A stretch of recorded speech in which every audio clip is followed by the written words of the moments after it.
So is it okay to have the government monitor social media conversations and then to wade in and correct some of those conversations? With more on this, let's go to technology expert Carmi Levy. He's on the line from Montreal. Carmi, do you think the government's monitoring what you and I are saying right now? Is this whole thing getting out of line or what?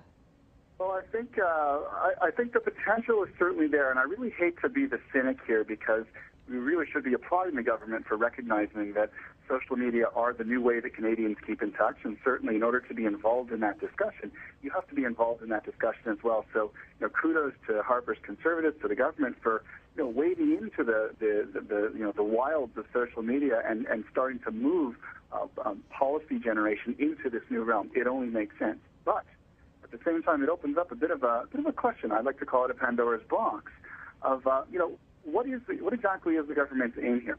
And what do they hope to accomplish with what they find out? And as they accumulate this information online, this data on us, where does that data go? And so, I think as much as we should applaud the government for getting into this area, the optics of it are potentially very Big Brother-ish. And the government really does need to be a little bit more concrete on what its intentions are and how it intends to achieve this.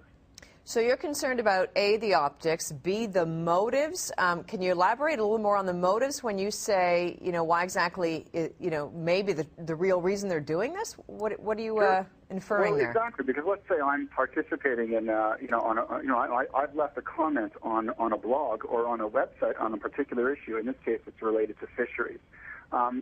I would feel very funny if suddenly, out of the blue, someone from the government gives me a call or emails me or posts a rebuttal online to me without really understanding the context of that. And so at this point, if I don't really understand where that response is coming from, I'm going to wonder every time I post online, is someone from the federal government watching what I'm saying? Right. Do I have to change the temper or the tone of my argument simply because I worry that I'm being watched? It is a little bit scary. We've been talking about this risk, this online risk for so long. Now that the government is wading into it, I think it needs to be very conscious of the potential for those fears to come true. So you do foresee, people who are engaged in, maybe a political conversation online in some sort of social forum, that there's going to be an element of fear and that eventually it could change what people do say on the internet if it's political in nature?